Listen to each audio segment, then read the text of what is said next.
Del poema La tierra baldía, del poeta Eliot, un fragmento.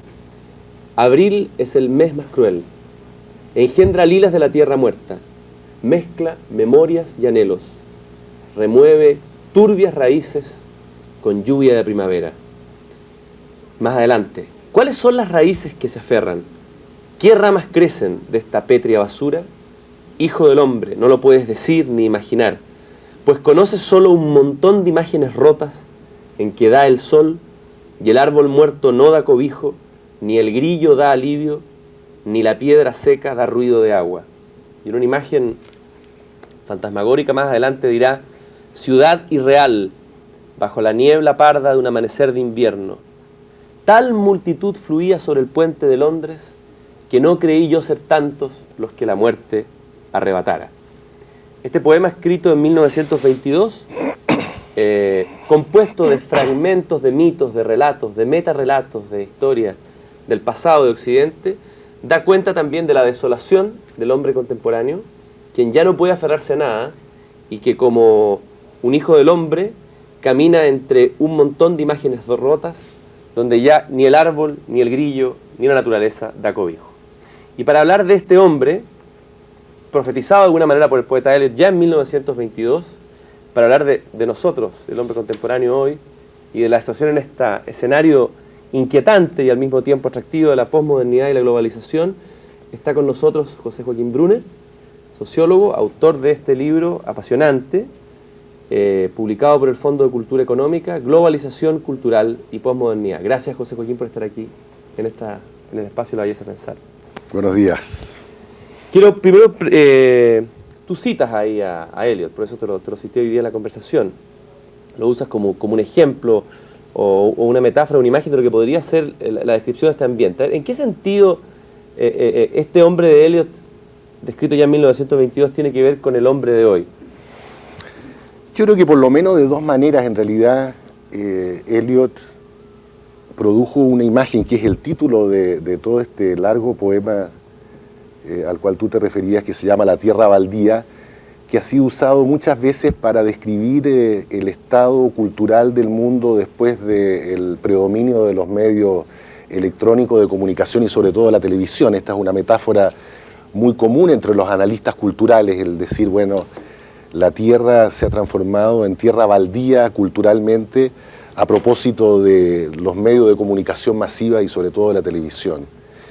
Y a la vez, Eliot, con esta imagen de los hombres que se mueven entre imágenes rotas, creo que presagia lo que hoy día estamos viviendo. Hoy día, tal vez si hay algo que resulta prácticamente imposible, es llegar a tener una visión integrada de los procesos que están ocurriendo en el mundo entero, de los procesos internos que nosotros experimentamos como individuos sometidos a una presión tan grande en términos de imágenes, de información, de diversidad de relatos, de experiencias muy distintas, y eso muchas veces es capturado en esta metáfora de las imágenes rotas entre las cuales vivimos. Ahora, esta efectivamente es una tierra baldía. Baldía tiene que ver también como que hubiera pasado una destrucción, una aplanadora, hubiera caído una especie de bomba atómica. ¿Efectivamente estamos, crees tú, en un escenario de desolación o estamos en un escenario de expectativa de que algo nuevo puede florecer? ¿Cómo lo escribirías tú el escenario?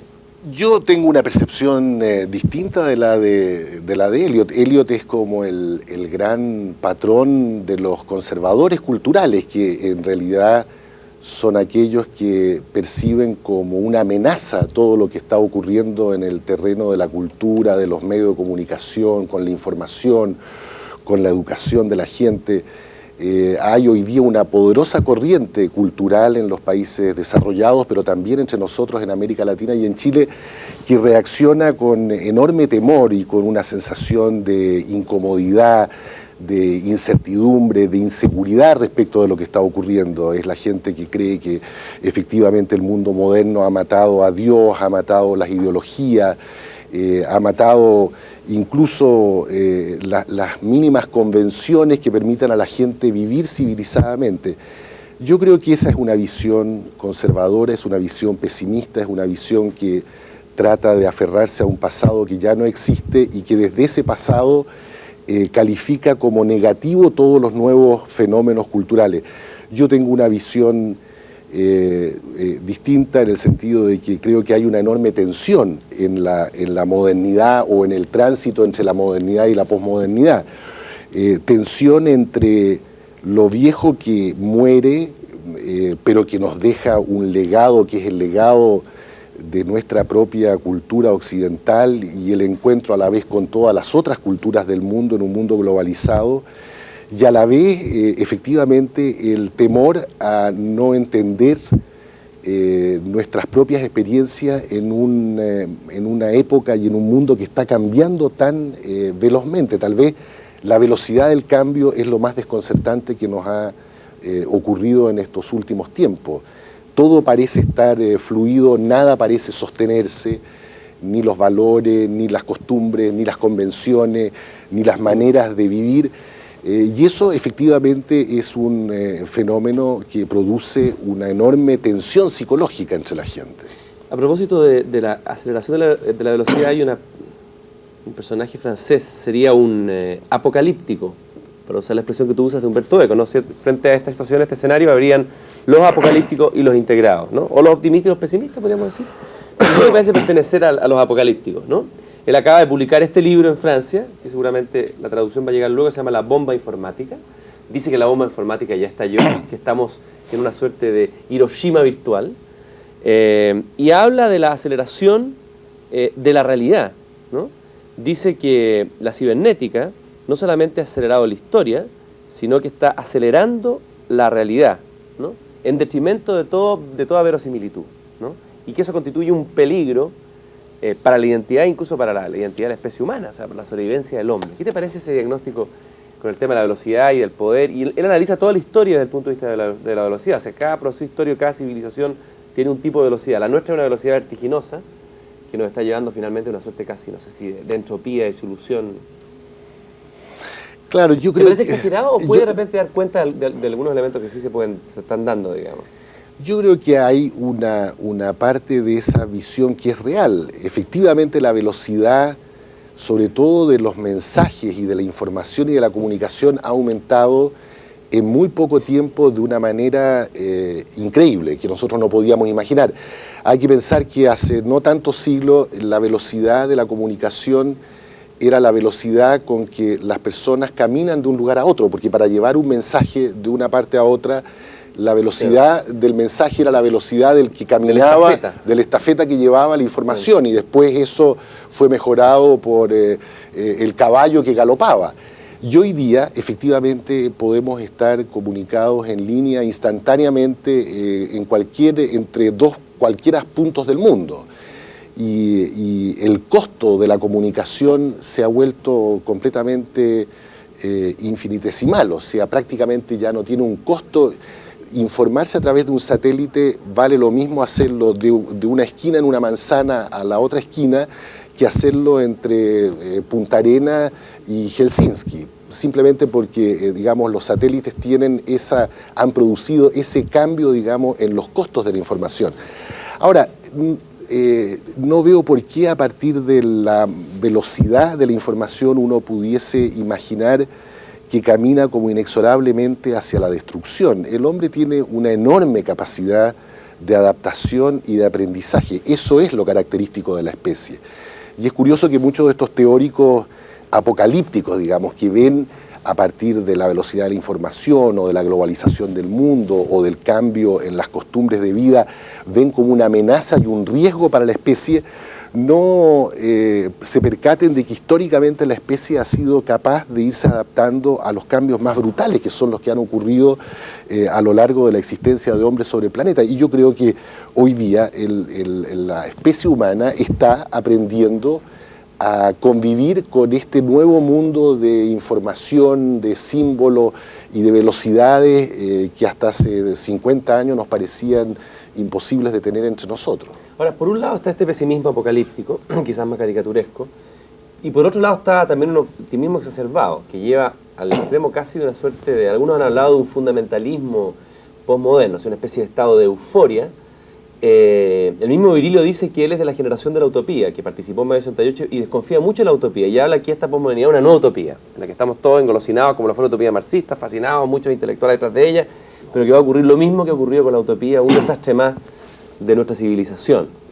¿Puede convertirse, o sea, tú crees que también existe el riesgo de que esta fascinación por la actualidad se convierta también en un nuevo fundamentalismo, en una utopía, tanto en el terreno económico como en el terreno cultural? Yo pienso que más que en una utopía, porque en realidad no hay nada menos utópico, incluso no hay nada menos antiutópico que la posmodernidad y su concepción de las cosas. En lo que se puede transformar fácilmente es en una banalidad optimista, que es la banalidad del optimismo tecnológico, el creer que porque hay las redes como Internet y porque hay una abundancia de información, vamos a tener mayor conocimiento automáticamente y más encima nos vamos a transformar automáticamente en más sabios como especie humana y vamos a saber controlar mejor los procesos destructivos que son propios de la modernidad capitalista. Eso es una banalidad. Ahora, hay gente que de la banalidad hace como una especie de utopía del entusiasmo, digamos, y dice, bueno, el mundo va a tener abundancia de productos, de bienes, de información, de relaciones, de aquí a poco tiempo, y yo creo que no hay nada en el actual panorama del mundo que indique que eso va a ser así. El mundo va a seguir dividido tal como está hoy día y tal vez mucho más todavía si los países hoy día en desarrollo no logran subirse al carro, digamos, de la revolución tecnológica en curso. Tal vez las divisiones entre países ricos y pobres va a ser todavía muchísimo mayor en el futuro y los excluidos van a ser excluidos mucho más sufrientes de lo que son hoy día. De modo que no hay motivos para un optimismo utópico ni para un fácil optimismo tecnológico, así como yo tampoco creo que hay motivo para este catastrofismo pesimista. Digamos, la modernidad es la tensión, la modernidad es la contradicción interna entre esta experiencia de lo posible, de la aventura, de las oportunidades que se abren y a la vez la destrucción permanente de, como dice un autor, de todo lo que tenemos, de todo lo que somos y de todo lo que sabemos. Cada vez que alguien transforma la modernidad en uno de esos dos polos, o cree que la modernidad es solo multiplicación de oportunidades y de posibilidades, o cree que es solo destrucción, la verdad es que pierde esta fuerza interna que la modernidad tiene.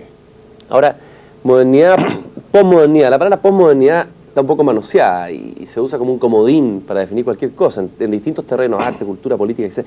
Finalmente, si hubiera que decirlo simplemente, ¿podrías tú explicarme la diferencia esencial entre posmodernidad y modernidad? ¿Se podría decir que realmente la modernidad ha terminado? ¿Se puede hablar así con tanta claridad, con tanta certeza de dónde viene esa afirmación? No, yo creo que en general todas las épocas que se han concebido a sí mismas como en tránsito entre una civilización y otra tienen una gran dificultad para conceptualizar ese gran tránsito entre una época y una época siguiente. Yo creo que si uno puede hacer una diferencia importante entre modernidad y posmodernidad tiene que ver en el terreno de la cultura. Yo creo que la cultura moderna fue básicamente la cultura de un proyecto histórico que es el proyecto del progreso, de un progreso que además se concibió linealmente, con relatos históricos que eran omnicomprensivos, que daban cuenta, digamos, de la historia pasada y de lo que viene por delante en torno a una fecha de tiempo que se llama la fecha del progreso. Yo creo que ese proyecto del progreso es el que se agotó. Hoy día la verdad es que nadie cree así de una manera simplista en que la humanidad necesariamente esté progresando en torno a una flecha del tiempo. Hoy día hay una mucho mayor sospecha respecto del progreso, hay un agotamiento de los grandes relatos como fue el marxismo, como pudo ser el positivismo científico que imaginó que después de una etapa religiosa venía una metafísica y después todo se iba a explicar por la ciencia. Ese tipo de grandes explicaciones de la historia yo creo que efectivamente en esta etapa histórica que nos ha tocado vivir a fines del siglo XX se ha agotado. Y yo creo que eso marca esta diferencia de clima cultural, entre el clima cultural de la modernidad, que tenía gran confianza en el futuro, y el clima cultural posmoderno, que es un clima mucho más analítico, pesimista, fragmentado, desconfiado, que sospecha de las grandes historias y de las grandes palabras, que sospecha de las utopías y finalmente que sospecha, incluso deja de creer en que la humanidad esté progresando indefinidamente en torno a una flecha que la lleva de menos a más.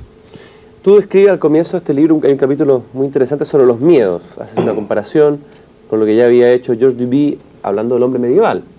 Fin de milenio, además estamos justo entrando en un milenio, también me parecía que ese momento era el fin de un milenio y el comienzo de otro, ¿no? ¿No crees tú que uno de los grandes efectos de esta posmodernidad, quizás el más fuerte, el más feroz, el que se percibe más cotidianamente, individualmente, es el tema del sentido? Es decir, la destrucción del sentido. ¿Es posible que el hombre pueda vivir sin ningún sentido? Claro, hay utopías de las que es necesario sospechar porque sus resultados han sido catastróficos. Pero el hombre siempre se ha construido como un animal de sentido, por decirlo de alguna manera. Siempre ha necesitado, desde el mito hacia el logo, algo que lo articule y que lo lance hacia adelante. Pero de repente el hombre, de pronto, sobre todo se puede ver quizás en generaciones más jóvenes, se ve desprovisto de todo, o sea, no hay nada, absolutamente nada. O sea, hay una tierra baldía de relatos, tierra baldía de mitos, ¿Puede el hombre resistir esa disolución de sentido? Quizás algunos intelectuales aislados pueden resistirlo, pero estamos hablando del hombre común y corriente. Pero yo creo que hay una lectura alternativa de estos fenómenos que muestran que en realidad no es que se esté destruyendo el sentido. Yo creo que, digamos, obviamente que el hombre no puede vivir sin sentidos. Antropológicamente, la construcción de la especie está hecha de tal forma que el hombre vive en cultura y por lo tanto vive en medio de un bosque de símbolos y de sentidos y necesita interpretarlos, comunicarlos, aprenderlos, transmitirlos de generación en generación.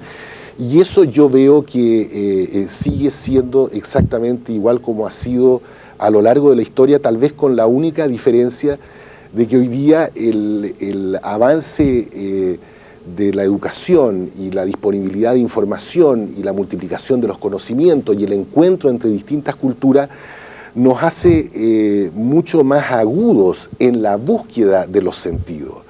De alguna manera, en contra de lo que muchos filósofos, sociólogos y pensadores de la ética dicen, tal vez lo que hay hoy día es una búsqueda mucho mayor y sobre todo en las jóvenes generaciones de la autenticidad de los sentidos. Porque, claro, hemos estado acostumbrados a vivir en medio de sentidos ideológicamente fundados, que no cuestionábamos, donde dábamos por sentado una gran cantidad de cosas. En la medida en que esas seguridades, esos dar por sentado cosas, se han debilitado, efectivamente los sentidos se vuelven más interpretables, más cuestionables, y obligan a una reflexividad mayor. Y tal vez lo que tenemos hoy día es un mundo que está pasando a una nueva etapa de reflexión, de reflexividad, donde se hace un esfuerzo mayor por encontrar el sentido de los sentidos. Déjame ponerlo con un ejemplo, porque a veces estas cosas suenan muy abstractas. El matrimonio, que es un tema tan discutido. El matrimonio, sobre todo para las mujeres hasta hace muy poco tiempo, era un camino extremadamente estrecho y predeterminado, ¿no? En algunas culturas los padres decidían sobre el matrimonio de las hijas, pero las hijas tenían, las mujeres, un papel completamente regular, asignado socialmente. Uno puede decir, bueno, ahí había un gran sentido en el rol que la mujer tenía que jugar dentro del matrimonio. No, no era un gran sentido, era probablemente un sentido bastante pequeño y bastardo, porque estaba tradicionalmente encuadrado en un conjunto de prácticas y de valores que hacían que la mujer tuviese que jugar un papel subordinado, que no estudiase, que no trabajase, etc.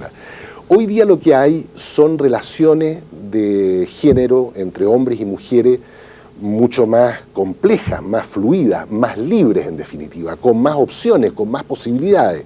Y eso hace que la búsqueda de sentido, por ejemplo, de esa relación, de la relación matrimonial, igual como ocurre con las relaciones de amistad o con las relaciones en el lugar de trabajo, exijan de las personas una mucho mayor profundización en torno a la construcción del sentido que las relaciones tienen.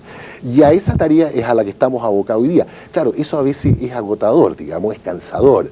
A veces uno tiene la sensación de que hay gente que mira hacia atrás y dice, bueno, era tanto más cómodo cuando los sentidos estaban asegurados por las tradiciones.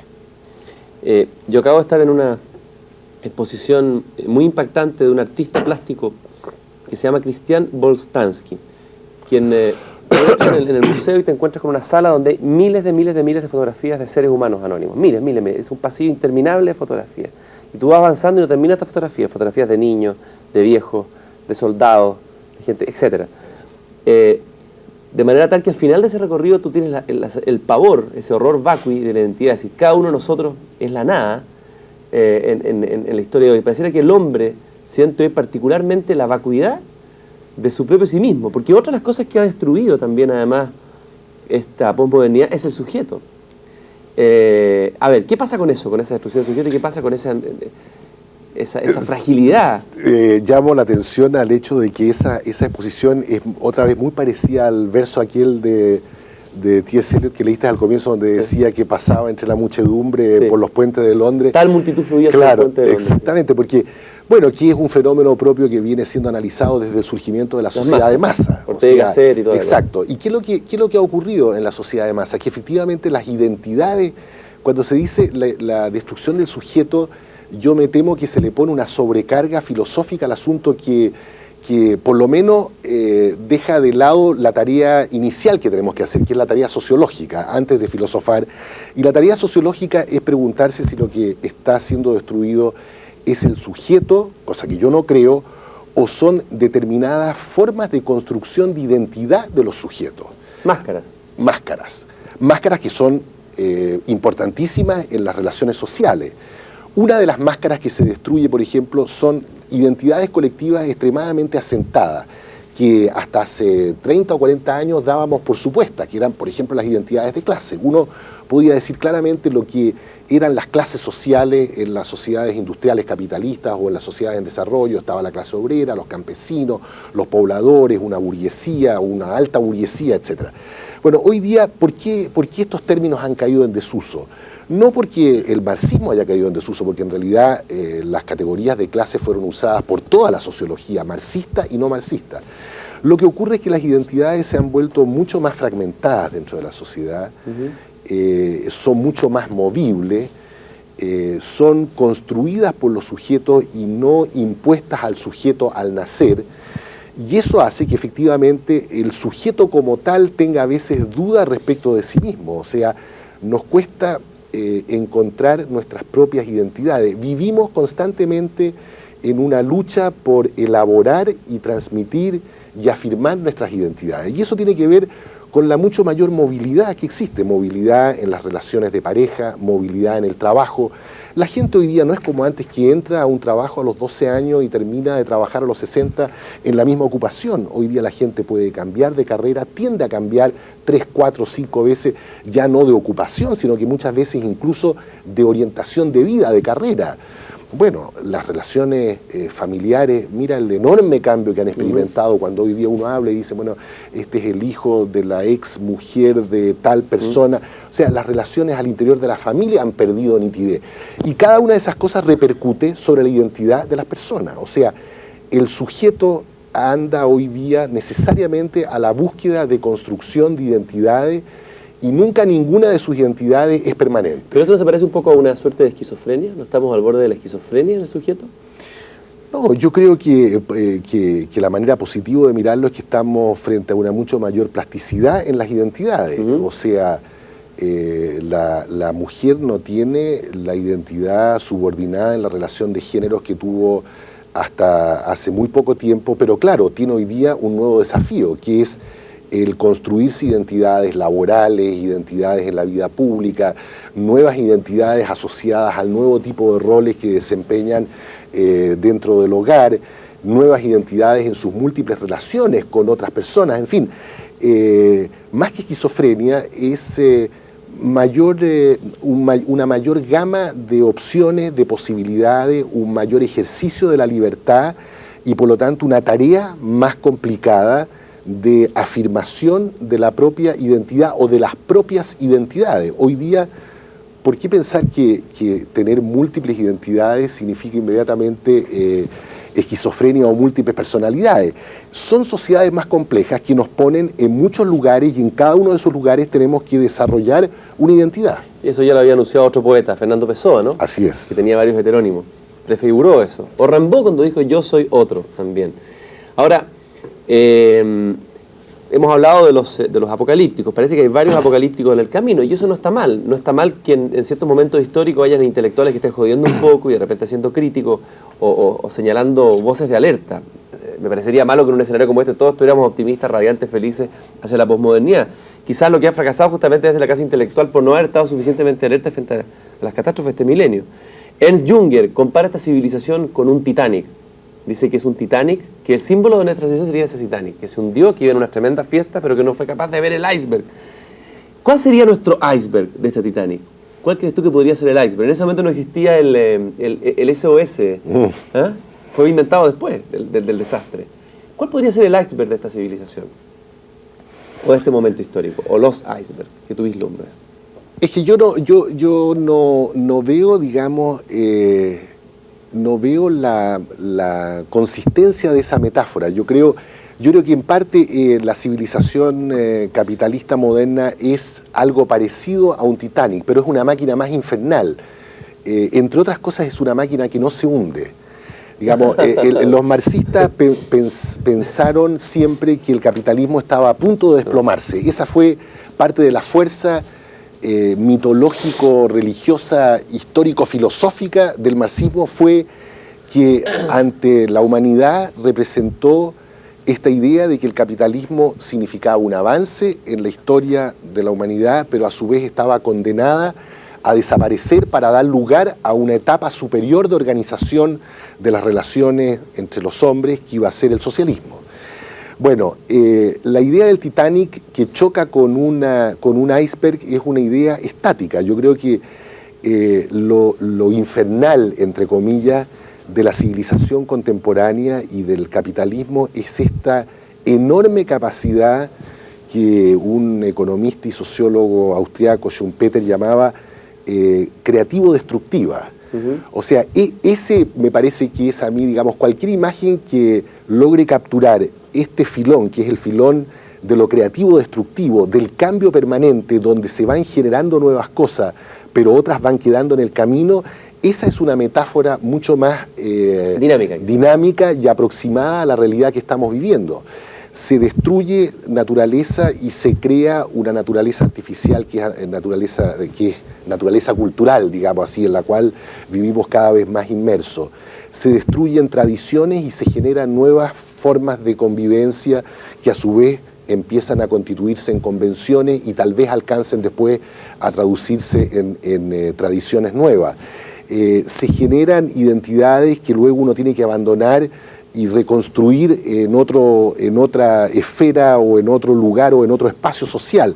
O sea, el mercado, entre otras cosas, es una gran máquina demoledora y creadora de bienes. O sea, cada vez consumimos más cosas por menos tiempo porque se vuelven obsoletas y hay que reemplazarlas.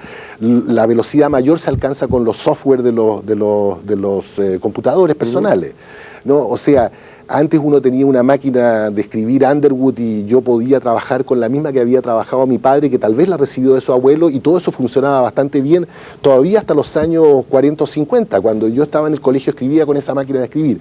Hoy día cada 2 años aparece un nuevo sistema operativo, una versión mejor del Windows, se nombran con el año 95, ahora está la 98, no me cabe duda que el 2000 tendremos otra, y dentro del sistema operativo estamos permanentemente adquiriendo y cambiando nuevos programas para trabajar, digamos, mejor con los sistemas de computación. De modo que es esa velocidad del cambio lo que es más característico que un choque y un hundimiento. Un choque frontal. Ahora, por ejemplo, la crisis asiática, que está hoy de moda en boga en el mundo, según algunos, también de los críticos, de los apocalípticos. Luego vamos a meternos en la parte integral, la segunda parte, pero vamos a hablar del optimismo y creatividad de este sistema. Vamos a partir uno con los críticos. Entre ellos el señor Guy Sorman, ¿no? Que habla de que la crisis actual, esta crisis económica que se ocurrió en la bolsa, no es una crisis económica, sino dice una crisis cultural, una entrevista que le hacen aquí en la segunda, ¿no? Y plantea, dice más o menos así, Estoy muy sorprendido, dice, de lo superficiales que son las explicaciones que se dan respecto a la crisis asiática. Cuando uno lee los diarios o escucha a los comentaristas norteamericanos, ellos señalan que esto se resolverá con medidas como bajar las tasas de interés, como si fuera un simple problema mecánico. Pero esta crisis no es un problema mecánico, sino cultural, ¿no? Y habla de las características culturales de Japón, en el fondo la relación entre centro y periferia. ¿Tú crees que esta crisis de la bolsa, algunos han hablado que esta crisis de la bolsa global pareciera ser de los primeros signos de la crisis entera del andamiaje de la globalización? ¿Cómo la diagnosticas tú? Yo creo que es una manifestación más de la dificultad que tiene la construcción de una economía globalizada. Efectivamente, yo creo que Sormán tiene razón. No es, digamos, las alzas y bajas de las bolsas es como el termómetro. Está midiendo la fiebre monetaria a nivel mundial.